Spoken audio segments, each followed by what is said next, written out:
Pinkston kept his tank moving forward through the flames and smoke and the ammunition cooking off inside the destroyed T-72s. This one small section of Mahmudiyah was now a hellish inferno. The heat was intense, the smoke thick and black and greasy with the smell of diesel, and still we could see people standing out in the streets watching all this happen. The kills knocked the T-72s backwards and sideways just enough to give our tanks a path as we continued to push north to link up with a platoon of Charlie Rock, which was waiting at the north end of the city. Pinkston and his crew were finding other tanks hidden in alleys or parked on side streets as they drove on. One tank was even inside a parking garage. Pinkston and England passed the burning tanks and were approaching another corner. As they rounded it, Stewart spotted the front slopes of more armored vehicles. "I've got more vehicles," he called to Pinkston. Stewart was ready to fire again. Pinkston was ready to give the order. They were not sure what was in front of them. Stewart kept looking through his sight, straining to see if it was enemy or friendly. "No, wait," he finally called. "It's a friendly. We've got Bradleys in front of us. We've got Bradleys in front of us," Pinkston radioed back. The Bradley fighting vehicles of Charlie Rock came into view. The platoon's 2 lead tanks were out of the inferno and into relatively safe terrain. But 2 of the platoon's tanks were still back in the cities. White's tank stopped just short of the flames and shot another T-72 off to the right. At least 4 tanks were burning now, some of which may have been double-tapped by crews that were leaving nothing to chance. Finney's tank was the last of the platoon. Just as Pinkston reported he had Charlie Rock in sight, Finney looked to his right through the vision blocks and saw 2 large drums of diesel mounted on the back of a T-72 that somehow the 3 tanks ahead of him missed. "There's a tank!" he yelled to no one in particular. Finney grabbed the manual override on the turret and took control from Ellis, the gunner. He put the gun tube on the T-72 almost literally. The end of the Abrams gun tube could not have been more than 5 feet from the Iraqi tank. "Are you sure it's not a Bradley?" Ellis asked. "It's a tank. Shoot it." Ellis fired a saber round, and the 5th T-72 took a fatal blow, this time from point-blank range. Finney released the control of the turret to Ellis as the tank moved on. Private First Class Jeremy Menery, the driver, was maneuvering around the burning tanks when Ellis came over the radio. "I've got another one." "Are you sure it's a tank?" Finney asked. "It's a tank. Okay, fire." This T-72 was about 30 meters away down a side street. A sabot round killed it instantly. I was directly behind Finney's tank, looking for targets as it fired, but the pace of the column was picking up so we could get the company through the kill zone.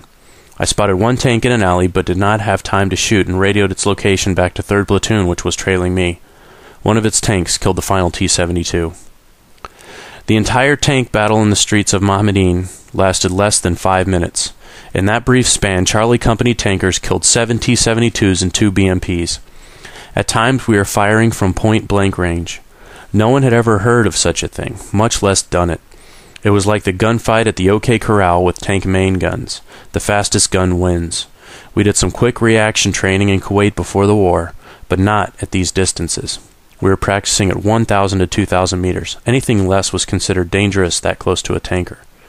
The impact and significance of what we did in Mahmudiyah did not sink in until after we got back to Checkpoint Cobra, and for some Charlie Company soldiers it may be years before they fully understand the importance of that day.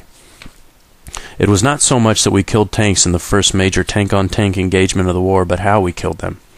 We shot main gun rounds at enemy tanks at distances that would be considered too close for a handgun fight. It was unprecedented. There were no manuals for this. No training programs anywhere to teach a tanker how to go into a city and be able to recognize enemy tanks, instantly react to that contact, and get off kill shots before he has time to realize what has happened. In some ways, we had a bit of luck going with us that day.